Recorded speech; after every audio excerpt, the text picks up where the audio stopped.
జీవముగల తండ్రి, కృపగల తండ్రి, మహోన్నతుడ, సర్వోన్నతుడ, సర్వశక్తి గల సదైవుడా, ఆకాశంలో ఉన్న మా తండ్రి అయిన అబ్రహాము, ఇస్సాకు, యాకోబుల దేవుడా, నీకే స్తుతులు తండ్రి. యెహోవా దేవా, యేసయ్య పరిశుద్ధాత్మదేవుడా, మీ ప్రణామములు తండ్రి. ఈ కాలంలో ప్రభా మీ సన్నిధిలో మీ బిడ్డలో మీరు చేరి ప్రభా మీ అందరూ ఆరాధించడానికి ఇచ్చిన మరొక తరుణాన్ని బట్టి ప్రభు సజీవులకు ఉంచుకున్నాను ప్రభా.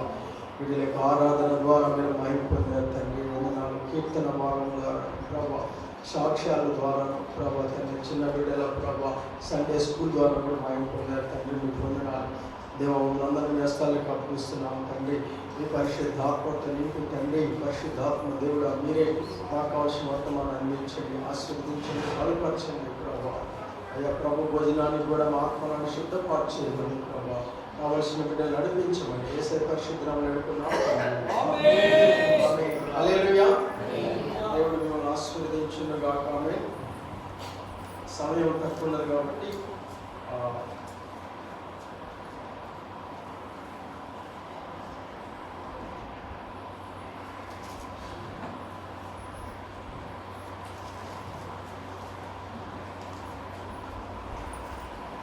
ప్రకటన గ్రంథము, పరిశుద్ధ బైబిల్ గ్రంథంలో నుంచి ప్రకటన గ్రంథము 3వ అధ్యాయం తీసుకున్నాము. 3వ అధ్యాయంలో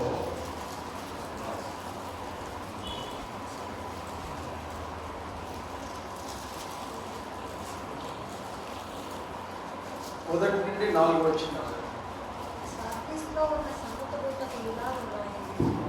7 నక్షత్రములను దేవుని 7 ఆత్మలను గలవాడు చెప్పు సంగతులేమనగా, నీ క్రియలను నేను ఎరుగుదును. ఏమనగా, జీవించుచున్నానన్న పేరు మాత్రం ఉన్నది కానీ నేను మృతులవే. నీ క్రియలు నా దేవుని ఎదుట సంపూర్ణమైనవిగా నాకు కనపడలేదు కనుక జాగరూకుడివై చావనైన మిగిలిన వాటిని బలపరుతుంది.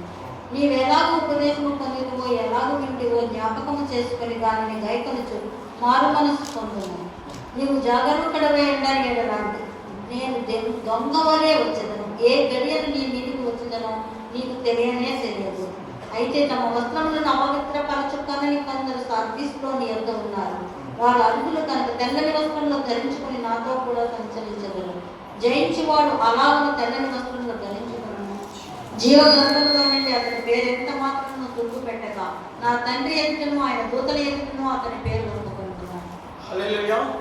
దేవుని బిడ్డలారా, కొన్ని నిమిషాలు, కొంత సమయమే, తక్కువ సమయమే, ఎందుకంటే మనకి ఇప్పటికే చాలా జరిగింది. ఈరోజు మళ్ళీ ప్రవచనం ఉంది కాబట్టి కొంత సమయము దేవుడి వాక్యం, పరిశుద్ధాత్మ దేవుడు మాట్లాడాలని నేను ఆశపడుతున్నాను. అయితే ఇక్కడ సార్దీస్ సంఘానికి దేవుడు తన దూత అయిన సార్దీస్ సంఘం ఉన్న దూతకి దేవుడు స్వీకరిస్తూ అందిస్తున్న వర్తమానం ఇది. అక్కడ సంఘం గురించి ఏం చెబుతున్నాడు దేవుడుగా, వారు జీవించుతున్నారనే కానీ మృతుడుగానే ఉన్నారు అంటున్నాడు. జస్ట్ ఫర్ నేమ్ సేక్ ఉన్నారు కానీ మృతులుగానే ఉన్నారు. కాబట్టి మీరు జాగరూకులై ఉండండి. ఇంకా మిగిలిన మృతమైన విషయాల్లో మీరు జాగ్రత్తగా ఉండండి. అది కూడా ఆ కొంచెం కూడా చనిపోకుండా మీరు జాగ్రత్తగా ఉండండి అని చెప్తూ రిపెంట్, పశ్చాత్తాపడండి అని చెప్తున్నాడు. పశ్చాత్తాపడండి, నేను దొంగలాగా వస్తున్నాను. I come on the as a thief. నేను ఏ సమయంలో వస్తున్నానో మీకు తెలియదు కనుక మీరు జాగరూకులై ఉండండి అని చెప్తున్నాడు. 4వ వచనంలో ఆ సంఘంలో ఉన్న పరిశుద్ధుల గురించి చెప్తున్నాడు. 5వ వచనంలో జయించే వారి గురించి చెప్తున్నాడు. హల్లెలూయా. దేవుడారా, ఈరోజు మనకి the message needed in this hour. ఈరోజు మనకి అవసరమైన వర్తమానం పరిశుద్ధాత్మ దేవుడు ఏం బోధిస్తున్నా అంటే, ఏం చెప్పాలని ఆశపడుతున్నా అంటే, దేవుడారా, లాస్ట్ డేస్లో దేవుడు ఆయన వస్తున్నాడు. ఎలా వస్తున్నాడంట? ఏ సమయం వస్తున్నాడో, ఎప్పుడు వస్తున్నాడో ఎవరికి తెలియదంట. ఎప్పుడు వస్తాడో, ఏ సమయంలో వస్తాడో తెలియదు. ఉదాహరణకి మీకు అర్థమైంది చెప్పాలంటే, నేను పోయినసారి చెప్పాను, మా హైదరాబాద్లో మా అపార్ట్మెంట్లో ఒక అతను 35 సంవత్సరాల వయసు ఉన్నవాడు, చాలా బలంగా ఉంటాడు, మంచిగా ఉన్నత కుటుంబము, లక్షాధికారి. అక్కడ ఉండి చాలా జాగ్రత్తగా ఉంటాడు. మా అపార్ట్మెంట్లో మెయింటెనెన్స్లో చూస్తూ ఉంటాడు. సెక్రటరీగా ఉన్నాడు. ఏది కమిటీ సెక్రటరీగా ఆయన అన్ని మనం జాగ్రత్తగా ఉండాలని ఈ మాస్కులు ఎంతో జాగ్రత్తగా పెట్టుకొని తీయకుండా ఈ కరోనా టైంలో ఎంతో జాగ్రత్తగా ఉన్నాడు. కానీ అనుకోకుండా నెల రోజుల క్రితము అక్కడ ఒక ప్లేస్కి వెళ్తుంటే మోటార్ సైకిల్ మీద డివైడర్ గుద్దుకొని స్పాట్లోనే హెల్మెట్ ఉంది, అన్నీ ఉన్నాయి, మాస్క్ ఉంది, కరోనా తాకలేదు, హెల్మెట్ ఉంది, బ్రెయిన్ ఏం తాకలేదు. కానీ అక్కడ డివైడర్ని కొట్టుకొని ఆ డివైడర్ మెడని కోసేసి స్పాట్లోనే చనిపోయాడు. చిన్న వయసు 35 సంవత్సరాలు. ఎట్లా వచ్చింది? రోగం లేదానికి, లేకపోతే ఆయన ఎవరైనా చంపలేదు, ఏ చనిపోయే పరిస్థితే లేదు. ఎట్లా వచ్చింది? సడన్గా వచ్చింది. ఎట్లొచ్చింది? దొంగలాగా వచ్చింది. మనం దొంగ ఎప్పుడు వస్తాడో ఏ సమయంలో వస్తాడో ఎవరైతే తెలియదు, సడన్గా వస్తుంది. మన 2020 సంవత్సరంలో చూస్తే దేవుళ్ళరా అనేక మంది క్రైస్తవులు కావచ్చు, ఇతరులు అన్యులు కావచ్చు, ఆడవాళ్ళు కావచ్చు, మగవారు కావచ్చు, చిన్నవాళ్ళు కావచ్చు, పెద్దవాళ్ళు కావచ్చు, అనేక మంది సడన్గా మృతి చెందారు. ఆరోగ్యంగా ఉండి చనిపోయారు. అంటే వారం రోజులు 2 వారాలు చనిపోతే సడన్గా చనిపోయిన వారు చూస్తున్నాం. అంటే మనకి దేవుడు ఎంత ఇచ్చాడు? పూర్ణ వయసు ఇచ్చాడు, కానీ సడన్గా చనిపోతున్నాం. దేవుని యొక్క మర్మం ఏంటంటే దేవుళ్ళరా, సంగతులను మరుగు చేయడం దేవుని కంట ఘనత ఉంది. దేవుడు సృష్టిని అంతా చేశాడు, అన్ని దేవుడు గొప్ప జ్ఞానాన్ని మానవుడికి ఇచ్చాడు. ఎంత జ్ఞానం ఇచ్చాడంటే దేవుడు చేసిన సృష్టిని ప్రతి సృష్టి చేయగలిగినంత జ్ఞానం ఆల్మోస్ట్ ఉంది. మన భూమి మీద ఒక 10 అడుగులు ఎగరలేము, అటువంటిది కొన్ని వేల కిలోమీటర్లు ఆకాశంలోకి వెళ్ళి ఆకాశంలో ఉన్న చంద్రమండల నక్షత్రాలని ఎక్కి అక్కడ నుండి కూడా వాటిని పరీక్షించగలిగినంత జ్ఞానం. మనం నీళ్ళలోకి మనము కొంచెం 5 నిమిషాలు నీళ్ళలో ఉండలేము, కానీ నీళ్ళలోకి వెళ్ళి కొన్ని మీటర్లు, కొన్ని ఆ కిలోమీటర్ల నీళ్ళలోకి వెళ్ళి భూమి సముద్రం అడుగులో కూడా ఏమున్నదో కొన్ని గంటలు, కొన్ని రోజులు సముద్రంలో ఉండి పరీక్షించడానికి దేవుడు మానవుడికి జ్ఞానం ఇచ్చాడు. మానవుడికి ఎంతో దేవుడు జ్ఞానం ఇచ్చాడు దేవుళ్ళరా. కానీ మానవునికి మరుగు చేయబడినది ఏంటంటే గుర్తుంచుకోవాలి అందరూ. ఎందుకంటే చూడు, ప్రసంగి గ్రంథంలో 9వ అధ్యాయంలో అంటాడు, చనిపోయిన వాడిని చూసి మనం ఏడుస్తున్నప్పుడు జీవించుతున్న వాడు నువ్వు మరణాన్ని గురించి ఒకసారి ఆలోచించమంట. బ్రతికున్న వారంట వారి గురించి మనం ఆలోచించాలి. ఎందుకంటే జీవము మరణము యెహోవా చేతుల్లో ఉన్నాయి. నంబర్ 1. ఎప్పుడు పుట్టుక అనేది మరణం అనేది ఈ సృష్టిలో దేవుడు మర్మముగా మానవుడి జ్ఞానానికి మరుగు చేశాడు. హల్లెలూయా. అది ఒక్కటే మరుగు చేశాడు. లేకుంటే మానవుడు దేవుడికి అందడు. నేనే దేవుడిని అని చెప్తాడు. ఇప్పటికే నేనే దేవుడిని అన్నట్లుగా చేస్తాడు. అంతగా హెచ్చించుకుంటున్నాం మన జ్ఞానాన్ని బట్టి, మన ఐశ్వర్యాన్ని, అందాన్ని బట్టి, తెలివిని బట్టి. నేను ఏదైనా నిన్న ఇక ఒక శాటిలైట్ మన ఎయిర్పోర్ట్ని తయారు చేస్తున్నారు. ఆకాశంలోకి ఎన్నో పూజలు చేస్తున్నారు. అక్కడ ఆకాశంలోకి ఎగిరిపోతున్నాయి. ఎంతో జ్ఞానం ఉంది. ఒక 15 సంవత్సరాల క్రితము అమెరికాలో ఒక పెద్ద శాటిలైట్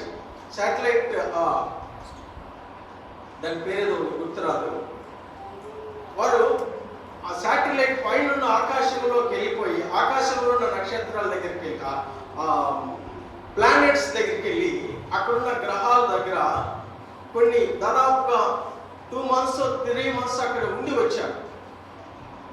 3 months ఆకాశంలో ఆ గ్రహాలపై నుండి అదంతా పరిశోధన చేసి అమెరికాలో ఒక శాటిలైట్, దాని పేరు గుర్తు రావట్లేదు, అది సక్సెస్ఫుల్గా అంత ఆపరేషన్ చేసి భూమి మీద ఫోటోలు అన్నీ తీసేసి భూమి మీదకి దిగి వస్తాము. ఇంకా 64 సెకండ్స్లో, అంటే 1 నిమిషం 1.5 నిమిషంలో భూమి మీదకి వస్తుంది అది శ్రవణి. ఇంకా అంటే దాదాపుగా 78 సెకండ్లు, 2 నిమిషాలు కూడా కాదు. ఈ లోపే దేవుడరా ఈ భూమి యొక్క ఉపరితల యొక్క వాతావరణంలోకి ప్రవేశించలోని అది పేలిపోయింది. అందుట్లో ఉన్న 14 మంది అందరూ చనిపోయారు. అందుట్లో ఉన్న ఒక ఆమె భారతదేశానికి సంబంధించిన సైంటిస్ట్ కూడా ఉన్నారు. అందరూ వెయిట్ చేస్తున్నారు. శాటిలైట్ అక్కడ ఉండే స్టేషన్లో అందరూ వస్తున్నారని ఇక చప్పట్లు కొడుతూ ఉన్నారు. కానీ జస్ట్ ఒక నిమిషం ముందే దేవుడుగా సడన్ గా పేలిపోయింది. అందరూ చనిపోయారు కళ్ళ ముందు. అంటే దేవుడు ఏం చేస్తున్నాడంటే దేవుడుగా అది మరణం అనేదాన్ని మరణం చేస్తున్నాడు. ఎప్పుడు వస్తుందో, ఏ వయసులో ఉన్న వారికి వస్తుందో దేవుడు దాన్ని మరణం చేశాడు. కనుక దేవుడుగా ఎప్పుడు వస్తుంది? అది దొంగలాగా వస్తాడంట. ఏ సమయంలో వస్తాడో మీకు తెలియదు. ఇంటి వారికి దొంగ వస్తాడో తెలిస్తే దొంగ జాగ్రత్తగా ఇంట్లో ఉన్నారు, జాగ్రత్తగా ఉంటారు. కానీ తెలియదు ఏ సమయంలో వస్తుందో. కనుక మీరు జాగ్రత్తగా ఉండండి అంటున్నాడు. అదే ప్రకటన గ్రంథం 16వ అధ్యాయంలో చూస్తే ఆ మాట చాలాసార్లు దేవుడు హెచ్చరిక చేశాడు. ఇదిగో నేను దొంగవలే వచ్చుచున్నాను, తాను దిగంబరుడుగా సంచరించుచున్నందున జనులు తమ దిశములను చుట్టరేమో అని మెలకుగా ఉండి తమ వస్త్రములను కాపాడుకున్నవాడు ధన్యుడు. ఎన్నో వచ్చినది? 16వ అధ్యాయం 16వ వచనమా?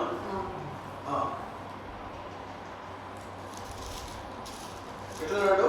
ఇదిగో నేను దొంగ వలె వస్తున్నాను, దిగంబరుడుగా సంచరించుచున్నందున జనులు తన దిశములను చూతురేమో అని మెలకుగా ఉండి తన వస్త్రమును కాపాడుకున్నవాడు ధన్యుడు. దేవుడు వచ్చే సమయంలో, లేకపోతే దేవుడు మనల్ని పిలిచే సమయంలో మనం సిద్ధపాటు కలిగి ఉండాలి. దేవుడు చెప్తున్నది ఏంటంటే దేవుడు త్వరలో వస్తున్నాడు. నెంబర్ 1. రెండోది, మనకి తెలియకుండా వస్తున్నాడు, దొంగలాగా వస్తున్నాడు. అది సంఘము ఎత్తబట్టడానికి, సంఘాన్ని తన ప్రియులను తీసుకెళ్ళడానికి వస్తున్నాడా? సంఘం మొత్తం ఎత్తబడుతుందా? చర్చి రాత్రి జరుగుతుందా? లేకపోతే ఇండివిజువల్ గా వ్యక్తులు మనం దేవుని పిలుపు అందుకొని దేవుని దగ్గరికి వెళ్ళవలసిన సమయం వస్తుందా? లాస్ట్ డేస్ లో దేవుని చాలా జాగ్రత్తగా ఉండాలని దేవుని వాక్యం హెచ్చరిస్తుంది. అయితే ఈ సార్దీస్ సంఘానికి దేవుడు రాసేటప్పుడు అంచె దినాల గురించి రాస్తున్నాడు. ఒక్కొక్క సంఘము ఒక్కొక్క కాలానికి కూడా మనము చూసుకోవచ్చు. దేవుడు ఇది లాస్ట్ డేస్ లో ఉన్న సంఘం. ఇది ఎట్లా ఉంటున్నారు? వీళ్ళు జీవించి ఉన్నారని కానీ మృతులుగానే ఉంటున్నారు అంటున్నాడు. ఇంకా మిగిలిన అవయములు చనిపోక ముందే నువ్వు లేచి జాగ్రత్త పడు అంటున్నాడు దేవుడు. మనం పశ్చాత్తాపడాలని దేవుడు వాక్యం చదివిస్తున్నాడు. అంటే దేవుడు వచ్చే సమయంలో దేవుడు ఎట్లా ఉండాలి? మనము సిద్ధపాటు కలిగి ఉండాలి.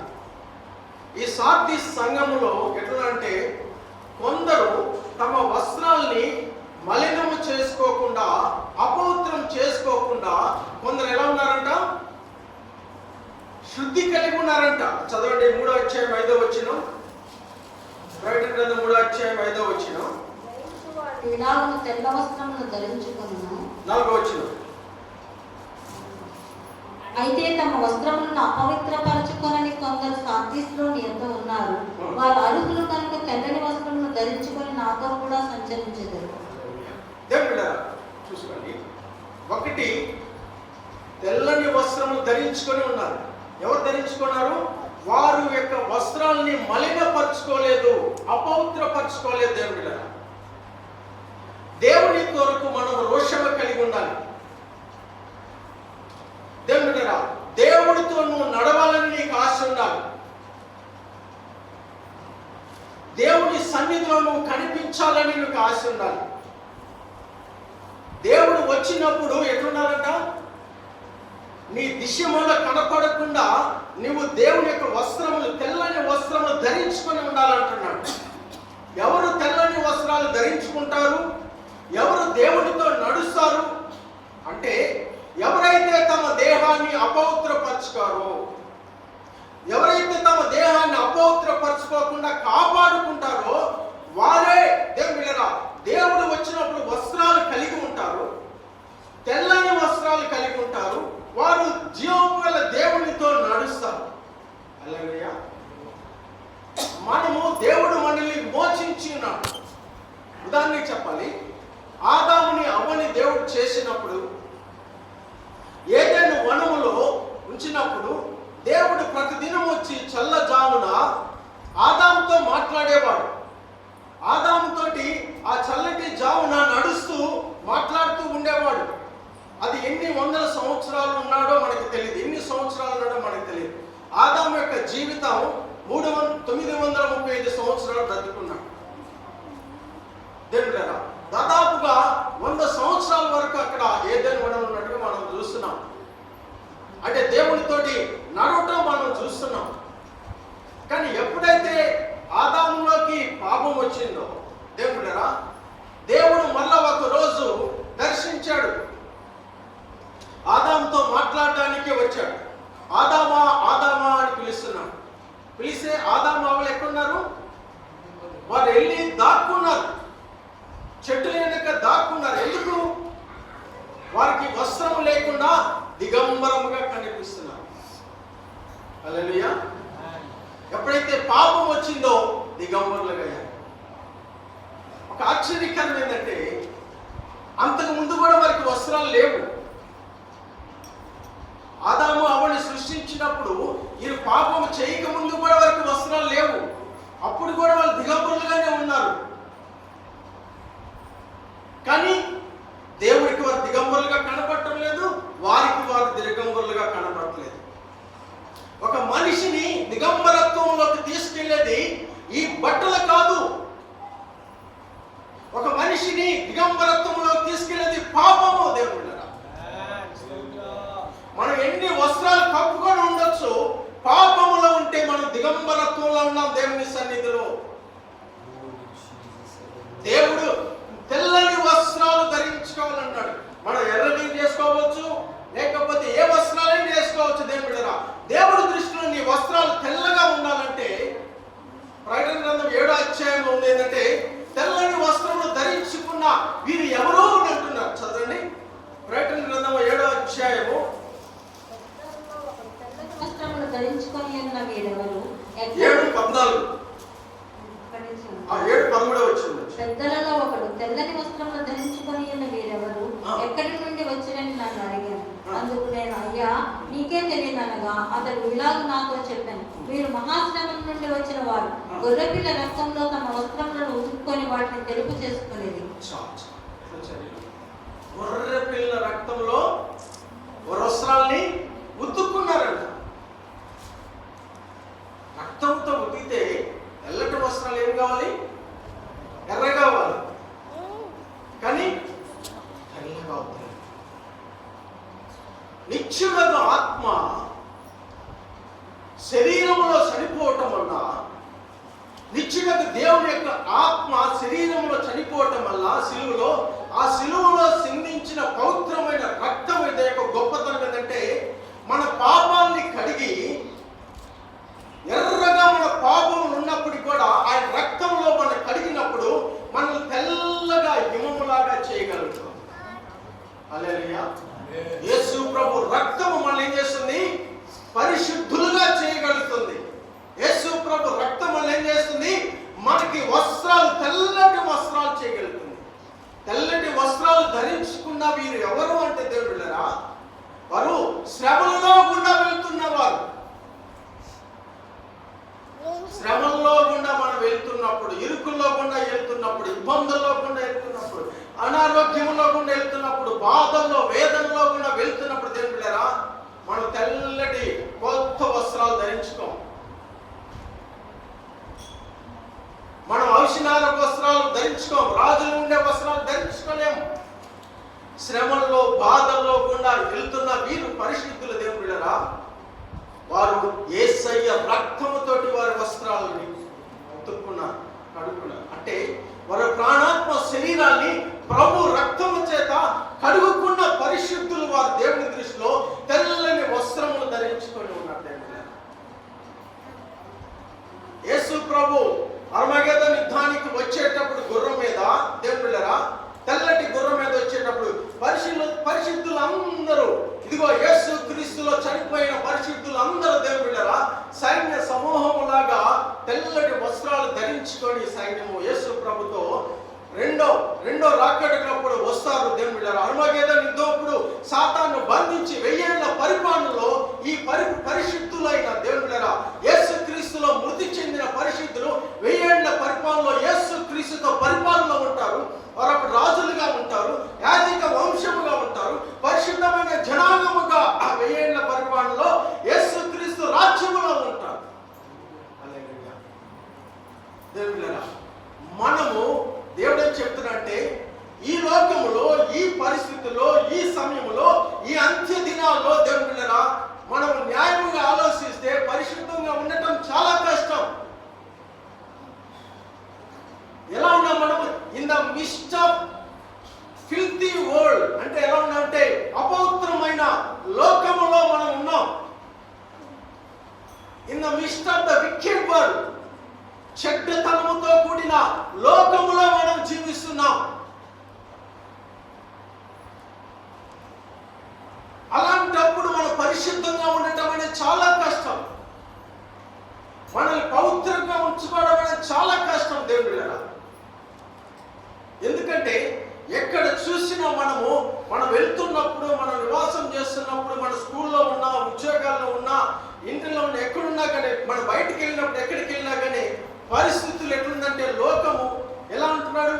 ఈ దుష్ట ప్రపంచం అని ఉంది, పాపం ఉన్నది, లోకములో పాపం ఉన్నది అంటున్నాడు. దేవుని బిడ్డలారా, యోహాను పత్రికలో చూస్తే ఈ లోకములు ఏమున్నదంట? లోకాశలు, శరీరపాశలు, జీవపుడములు, అవన్నీ తండ్రి వల్ల కలిగినవి కాదు. అంటే లోకములో సాతాను నుంచి వచ్చినది ఉంది, మనల్ని మలినం చేసి అపవిత్రం చేసేది ఉంది. లోకము మనల్ని దేవుని అపవిత్రం చేస్తుంది. కనుక లోకము నుంచి మనం వేరు కావాలని దేవుని వాక్యం సెలవిస్తుంది. మూర్ఖులైన ఈ తరము వారి నుంచి వేరు కావాలి. మనము దేవునిరా మూర్ఖులైన తరము వారి నుంచి వేరు కావాలి. మన శరీరాన్ని అపవిత్రపరిచే లోకము నుంచి మనం వేరు కావాలి. మనం ఏదైతే లోకం యేసు ప్రభు నుంచి బయటికి తీసుకెళ్ళిపోతుందో, నాశనంలో తీసుకెళ్ళిపోతుందో, ఆ యొక్క పరిస్థితి నుంచి, ఆ సాతాను యొక్క పరిస్థితి నుంచి కూడా మనం బయట రావాలని సెలవిస్తున్నాడు దేవుడు. ఎందుకంటే దేవుడు చెప్పిన దేవుళ్ళరా, అన్యులకి దేవుడు జనాంగానికి వచ్చిన ఇదేంటంటే, ఎప్పుడైతే నువ్వు యేసు ప్రభు నమ్ముకున్నావో, నిజంగా నీ చిన్న వయసులో మొట్టమొదటిగా ప్రభు నమ్ముకున్నప్పుడు ఏమంటున్నాడు? ప్రకటన గ్రంథం 1వ అధ్యాయం 5-6 వచనాల ప్రకారంగా యేసు ప్రభు తన స్వరక్తముతోటి మనల్ని కడిగి శుద్ధి చేశాడు. ఒక్కసారి నిన్ను ప్రభు ఆ గొర్రె పిల్ల సిలువలో చిందించే రక్తముతో నిన్ను శుద్ధి చేశాడు. గలతీయులకు రాసిన పత్రిక 1వ అధ్యాయం 4వ వచనం ప్రకారంగా దేవుడు ఈ దుష్ట ప్రపంచంలో నుంచి మనల్ని విడిపించాడు, వేరు చేశాడు. తీతుకు రాసిన పత్రిక 2వ అధ్యాయం 14వ వచనం ప్రకారముగా ఒకసారి చూడండి. తీతుకు రాసిన పత్రిక 2వ అధ్యాయం 14వ వచనం, ఆయన సమస్తమైన దుర్నీతి నుండి మనల్ని విమోచించి సత్క్రియలయందు ఆసక్తి గల ప్రజలను, సమస్తమైన దుర్నీతి నుంచి విడిపించాడు. దుర్నీతి నుంచి విడిపించాడు. గలతీయులకు రాసిన పత్రిక 1వ అధ్యాయం 4వ వచనం చూస్తే,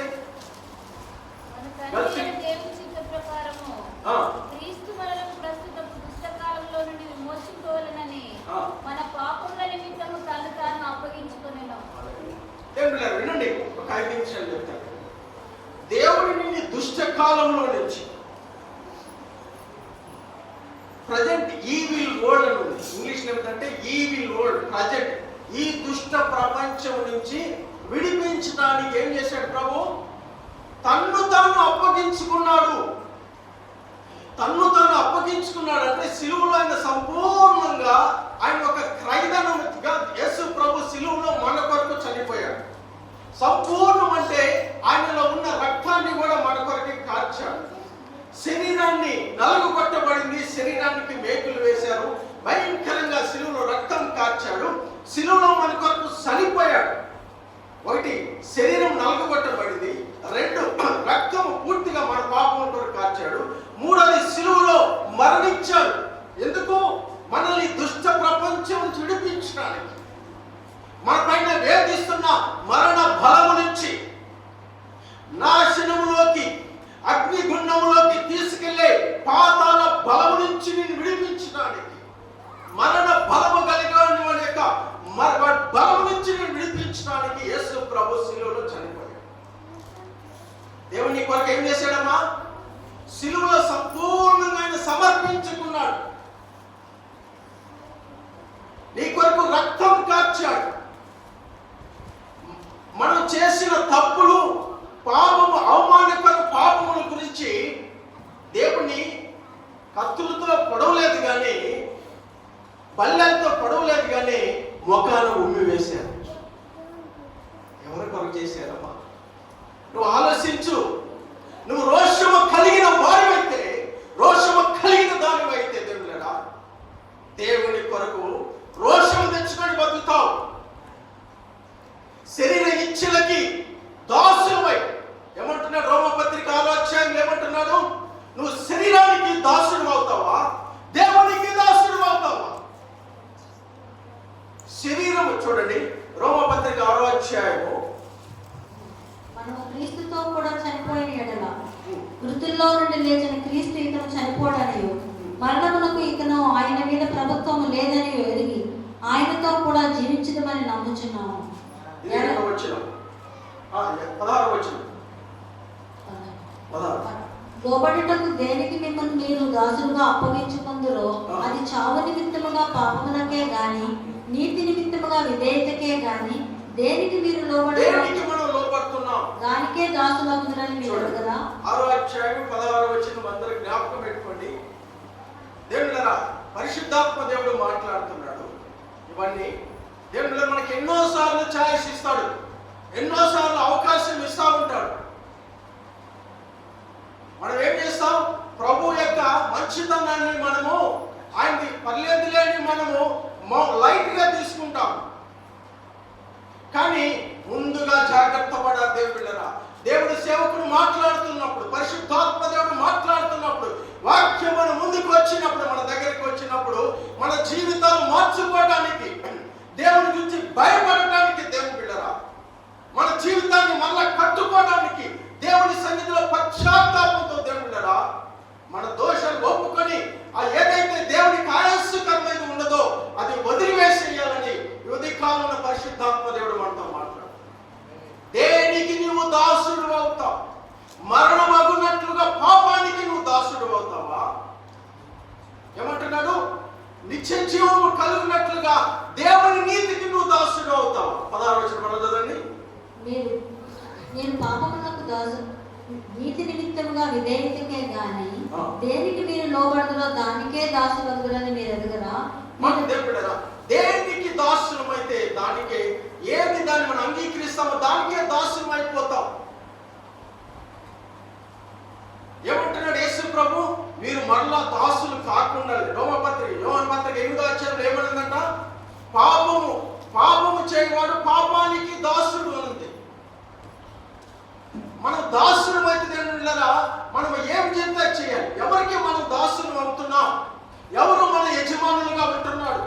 దేవుడిని యజమానిగా ఉంటున్నాడా? దేవుడిని యజమానిగా ఉంటే నువ్వు పరిశుద్ధంగా జీవిస్తావు, ఆయన మాట వింటావు, ఆయనకి లోబడతావు, ఆయన నీతిని నువ్వు అనుసరిస్తావు, ఆయన నిత్య జీవము కొరకు నువ్వు జీవిస్తావు. నీ శరీరానికి నువ్వు దాసుడు అయితే, నీ శరీరానికి నువ్వు దాసురాలు అయితే, నీ శరీరానికి దాసుడు అయితే పాపానికి నువ్వు దాసుడు అయిపోతావు, సాతానికి దాసుడు అయిపోతావు. దేవుడా నేను విమోచించి ఉన్నాడు క్రయధనం చెల్లించి. ఒకవేళ రక్షణ లేకుండా ఉంటే నీకు ఇప్పటికైనా దేవుడా, రక్షణ పొందకుండా ఉంటే ఇంకా నువ్వు విమోచించబడలేదు, ఇంకా నీకు విడుదల కలగలేదు. దేవుడు ఒకవేళ వస్తే నువ్వు ఎత్తబడే గుంపులో ఉండవు. ఒకవేళ దేవుడు నిన్ను పిలిస్తే దేవుని రాజ్యానికి నువ్వు వెళ్ళలేవు. ఈ లోకంలో అందరము మనము ఒకరోజు నరులు నడిచిన యాత్రలో, ఆ ప్రయాణంలో మనం వెళ్ళాలి. ఈ ప్రయాణం ఒకరోజు మనం ముగించాల్సి ఉంది. మట్టి నుంచి వచ్చే శరీరం మట్టిలోకి వెళ్ళిపోతుంది, ప్రాణము దేవుని దగ్గరికి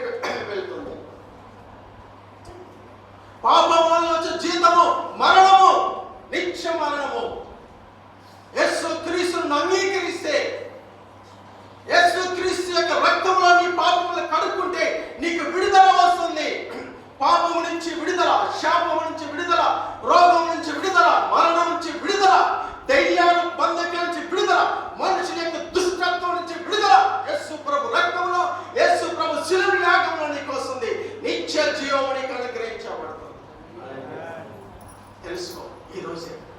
దేవుడి మాటకి వాయిస్ ఉంటున్నావా? దేవుడి యొక్క స్వరం విని దేవుడికి లోబడుతున్నావా? లేకపోతే దేవుడు ఏ వాయిస్ నువ్వు వింటున్నావు, ఏ స్వరానికి నువ్వు లోబడుతున్నావు? ఈరోజు పరీక్షించుకోవాలి. యేసుక్రీస్తు యోహాను మొదటి పత్రిక 3వ అధ్యాయము 3వ వచనంలో 3వ అధ్యాయము 3-4 వచనాల్లో ఉంటుంది, చదవండి. మరి ఆయన యందు ఈ నిరీక్షణ ఎట్టిదో, ఈ నిరీక్షణ పెట్టుకున్న ప్రతివాడు ఆయన పవిత్రుడై ఉన్నట్లుగా తను పవిత్రుడుగా చేసుకును. పాపము చేయి ప్రతివాడును ఆజ్ఞను అతిక్రమించను. ఆజ్ఞాతిక్రమమే పాపము. 3వ అధ్యాయం 3వ వచనం చదవండి. ఆయనను పోలి మరి ఎరుగుదుము. ఆయన యందు నిరీక్షణ పెట్టుకున్న ప్రతివాడును ఆయన పవిత్రుడై ఉన్నట్లుగా తను పవిత్రుడుగా చేసుకును. ఇంగ్లీష్లో ఏముందంటే యేసు ప్రభు వచ్చేటప్పుడంట ఎలా ఉంటామంటే, దేవుని బిడ్డ ఎట్లుంటారంటే మన ప్రభు వచ్చేటప్పుడు ఆయన పోలి ఉంటాం. ఆయన ముఖ దర్శనం చెయ్యాలని, మనము ప్రభుని మనం దర్శించాలని, ఎత్తబడే గుంపులో మనం ఉన్నట్టు ఏం చేయాలంట, మనల్ని మనము శుద్ధి చేసుకోవాలంట. ప్యూరిఫై అవర్ సెల్వ్స్ అన్నట్టు.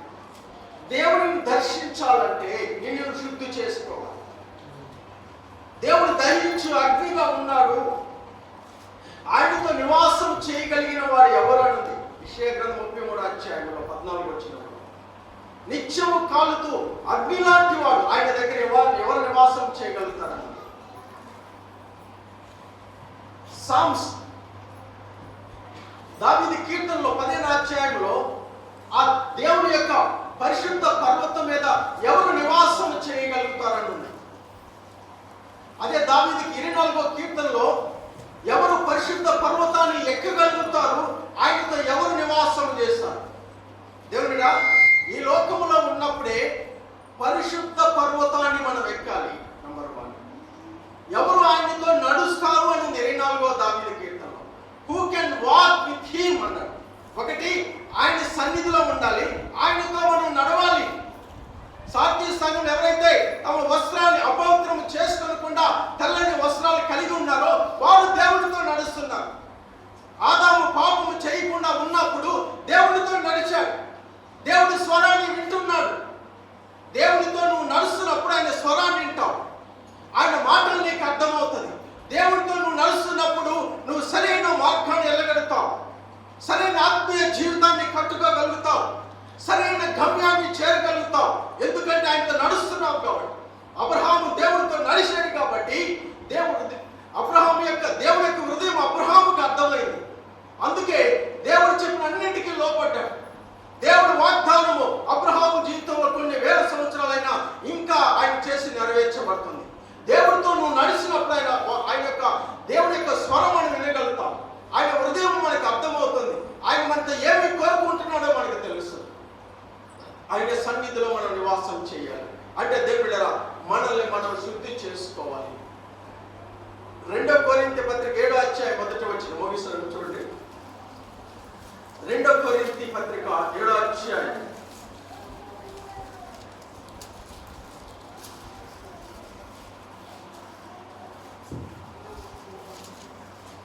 2 కొరింథీ పత్రిక 7వ అధ్యాయం 1వ వచనం. వీళ్ళారా మనకు ఈ వాగ్దానములు ఉన్నవి కనుక దేవుని భయముతో పరిశుద్ధతను సంపూర్తి చేసుకొనుచు శరీరమునకును ఆత్మకును కలిగిన సమస్త కల్మషము నుండి మనల్ని పవిత్రులుగా చేసుకున్నాము. దేవులారా శరీరమునికి ఆత్మకు కలిసిన కల్మషాన్ని మనము శుద్ధి చేసుకోవాలి. Cleans us. ఎందుకంటే మన దేవుడికి ఉన్న ఒక ప్రత్యేకత ఏంటంటే ఆయన పరిశుద్ధుడు. మనం అపవిత్రముగా ఉండి దేవుని సన్నిధిలో ఉండలేము. జీవం గల దేవుని సంఘంలో దేవుని యొక్క సన్నిధిలో మనం అపవిత్రముగా ఉంటే వెలుగుకు చీకటికి పొత్తు లేదంటున్నాడు. ఒకసారి ఈ శరీరాన్ని ప్రభు రక్తం చేత విమోచించబడిన ఈ శరీరాన్ని ప్రభుతోనే ఐక్యపరచాలి, కానీ ఈ శరీరాన్ని పాపానికి అప్పగించకూడదని దేవుని వాక్యం 1 కొరింథీ 6వ అధ్యాయంలో ఉంది. దేవుడా దీన్ని ఏ విధంగా అపవిత్రం అయిపోతుందంటే, కొంతమంది అంటారు కొన్ని వేదాలు కొన్ని మతాలు ఏం చెప్తారంటే శరీరం అంతా మిథ్య, ఆత్మనే అంతా అంటారు. ఒక పెద్ద పండితుడు ఇక్కడి నుంచి అమెరికా దేశంలోకి వెళ్ళి ఆయన కొన్ని వేల మందిని అట్లా నాశనం చేశాడు. శరీరం ఏం లేదు, మట్టిలోనే చేస్తుంది, మట్టిలోనే పోతుంది, మనం ఏం చేసినా పర్లేదని శరీర కోరికలు దేవుడు ఇష్టానుసారంగా ఎంతో మందిని పాపం చేసేసి నాశనంలోకి వెళ్ళిపోయారు. ఒక మనిషి దేవుడు ఎప్పుడైతే శరీరాన్ని నాశనం చేశాడో దేవుడు అంటున్నాడు దాన్ని నాశనం చేస్తాడు. దేవుడి ఏమైనా భయపడి ఉండాలి. మనల్ని కొంతమంది శరీర క్రియల ద్వారా అపవిత్రం చేస్తారు, శరీర కార్యాల ద్వారా. గలతీయులకు రాసిన పత్రిక 5వ అధ్యాయం శరీర కార్యాల ద్వారా అపవిత్రం అయిపోతుందని చూస్తున్నాము. అదే మత్తయి సువార్త 15వ అధ్యాయము 7వ వచనం ప్రకారముగా హృదయంతో చెడ్డ ఆలోచనల ద్వారా మనం అపవిత్రం పరుచుకుంటున్నాం. ఒక పాపం నేను ఏం చేయలేదని అనుకుంటారు, కానీ హృదయంలో చెడ్డ తలంపులు, పాపము తలంపులు. యేసుక్రీస్తు ఏమన్నాడు? ప్రభు యేసయ్య ఏమనంటే మనం ఒకరి గురించి చెడుగా వ్యామోహం చూసినప్పుడే దేవుడు హృదయంలో పాపం చేసినట్టు. అంటే మనము శరీరంతోనే కాదు, హృదయ ఆలోచనలు కూడా. ఒక మనిషిని తినే ఆహారం అపవిత్రం చేయదు, కానీ హృదయాంతరంగంలోంచి బయటకు వచ్చే ఆలోచనలు అపవిత్రం పనిచేస్తున్నాడు. మనం దేవుడు శుద్ధిగా ఉండటానికే, నువ్వు పవిత్రంగా ఉండటానికే నిన్ను పిలిచాడు. ఎఫెసీ పత్రిక 1వ అధ్యాయం 5-7 వచనాలు ఏంటంటే తండ్రి అయిన దేవుని ఎదుట పరిశుద్ధులుగా, నీతిమంతులుగా, పరిశుద్ధంగా ఉంచడానికంట, నిందారహితంగా ఉంచడానికంట దేవుడు ఏం చేశాడు? యేసుక్రీస్తు తన స్వరక్తం ఇచ్చి విమోచించాడు. ఆయన రక్తం ఇచ్చి నేను విమోచించినప్పుడు ఎగైన్ ఎట్లా మరలా నీ దేహాన్ని అపవిత్రతకి పాపానికి అప్పగిస్తాం. ఒకసారి వెలిగించబడి పరలోక యొక్క పరిశుద్ధమైన కృపా వరాలు చూసుకొని నువ్వు మరలా పాపం చేస్తే దేవుడు యేసుక్రీస్తు రక్తంలో కృప నీకు ఉండదు అంటున్నాడు. యేసు ప్రభు రక్తాన్ని నువ్వు తొక్కిన వాడిగా అవుతున్నావు అంటున్నాడు. ఎబ్రీ పత్రిక 10వ అధ్యాయం 6వ అధ్యాయం. ఏ విధంగా ఒక క్రైస్తవుడు రక్షణ పొందినవాడు మారు మనసు బాప్టిజం తీసుకొని యేసుక్రీస్తులో తిరిగి జన్మించిన వాడు మరలా పాపం ఏ విధంగా చేయగలుగుతాడు? మనం విమోచించబడిన జనాంగం, ప్రాణాత్మ శరీరం ప్రభు రక్తంతో విమోచించబడ్డాయి. ఈవిల్ వరల్డ్, దుష్ట ప్రపంచం నుంచి విడిపించాడు. పాపం నుంచి దేవుడు విడిపించాడు. యేసు ప్రభుతో తిరిగి పునరుద్ధానంతో తిరిగి ఐక్యపరచబడి ప్రభు శరీరంతో నువ్వు ఐక్యపరచబడి ఉన్నావు. పరిశుద్ధుడైన దేవుడితో ఐక్యపరచబడి ఉన్నావు. కనుక నువ్వు ఆయనతో నడవాలి, ఆయనతో జీవించాలి. ప్రభు వచ్చే సమయంలో దేవుని బిడ్డలారా, నీ వస్త్రములు పరిశుద్ధంగా ఉండాలి. తెల్లని వస్త్రాలు ధరించుకొని ఆయన రాకడి కొరకు నువ్వు ఎదురు చూడాలి. ఏ సమయంలో వస్తాడో, ఎట్లా వస్తాడో దేవుని బిడ్డలారా, బుద్ధి లేని కన్నికలాగా ఉండి దేవుడు వదిలేసినప్పుడు నాశనంలోకి పోతే ఏం లాభం? నిన్ను గురించి నువ్వు జాగ్రత్త పడకపోతే ఎవరు జాగ్రత్త పడతాడు? నీ ఆత్మని నువ్వే ఈజీగా తీసేసుకుంటే, నీ లోకాన్ని, పాపాన్ని, శరీరాన్ని జయించలేక నువ్వే నీ రక్షణ యొక్క భాగ్యాన్ని, నిత్యత్వాన్ని నువ్వు ఈజీగా తీసేసుకుంటే హూ కెన్ సేవ్ యు? ఎవరిని రక్షించగలుగుతా? దేవునికి భయపడదాం. దేవునికి భయపడదాం. దేవుని బిడ్డలారా, పరిశుద్ధ బలని నువ్వు యేసు ప్రభు శరీరాన్ని, ఆయన రక్తాన్ని నువ్వు తాగే సమయంలో, పరిశుద్ధుడైన రక్తాన్ని తాగే దేవుని బిడ్డలారా, మన పాపాలు కడుక్కోవాలి, మన పాపాలు ఒప్పుకోవాలి. అపవిత్రంగా, అయోగ్యంగా ఉండి యేసు ప్రభు శరీరం తిని రక్తంలో చేతులేస్తే ఏమైంది? యూదా ఇస్కరియోతులోకి దెయ్యాలు వచ్చేసి మన పాపంలో ఉండి ప్రభు భజన చేస్తే మనలోకి అపవిత్రాత్మలు వస్తాయి. మత్తయి సువార్త 10వ అధ్యాయంలో ఏమనుంది? ఒకటి రక్షణ పొందిన తర్వాత వాళ్ళ అపవిత్రాత్మలు వెళ్ళిపోయిన తర్వాత వాడు ఖాళీగా ఉన్నాడంట. అక్కడున్న దెయ్యం వెళ్ళిపోయి నీళ్ళు లేని స్థలంలో తిరుగుతా ఉంది. నీళ్ళు ఎక్కడుండవు? అగాధంలో నీళ్లు ఉండవు, పాతాళంలో నీళ్లు ఉండవు. దానికి నీళ్ళు ఎక్కడుంటాయంటే మనిషి యొక్క ఆత్మలోనే ఉంది. తిరిగి మళ్ళీ వదిలేసిన వాడి దగ్గరికి వస్తే శుభ్రంగా ఉందని చెప్పేసి తనకంటే చెడ్డాత్మలు, ఏడాత్మలు తీసుకొచ్చేసింది నాశనంలోకి వెళ్తాం. మనము దేవుని బిడ్డలారా కొంచెం సాతానికి అవకాశం ఇస్తే యుక్తిపరుడు, మోసము. ఆ రోజు దేవుడు చేతులతో చేసిన ఆదాము అవునే మోసగించిన అపవాది దేవుడి నుంచి నిన్ను వేరు చేసి నాశనం చేయడానికి ఎన్నో రకాలైన నీ బలహీనతతో నీ మీదకి వస్తాడు. నీలో కోపం ఉందా? అపవిత్రత ఉందా? వ్యామోహం, కోరికలు ఉన్నాయా? దురాశ ఉన్నదా? ఆ కోరికలతో వచ్చి నిన్ను నాశనం చేసి దేవుడి నుంచి వేరు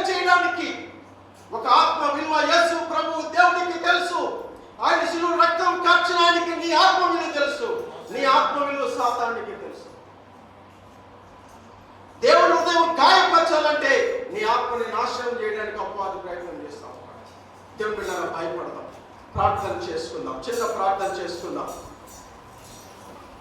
హల్లెలూయా, హల్లెలూయా, హల్లెలూయా, హల్లెలూయా, హల్లెలూయా. యేసు రక్తం, యేసు రక్తం, యేసు రక్తం. దేవా స్తోత్రం. దేవుడు అందరూ ప్రార్థన చేసుకుందాం. 2 నిమిషాలు అందరం యువతికాలంలో పరిశుద్ధాత్మ దేవుడు మనతో మాట్లాడి ఉన్నాడు. దేవుడు ఇదిగో సార్దీసు సంఘము, ఈ లోకం అనే సంఘము, అంచె దినాల్లో ఉన్న ఈ సంఘము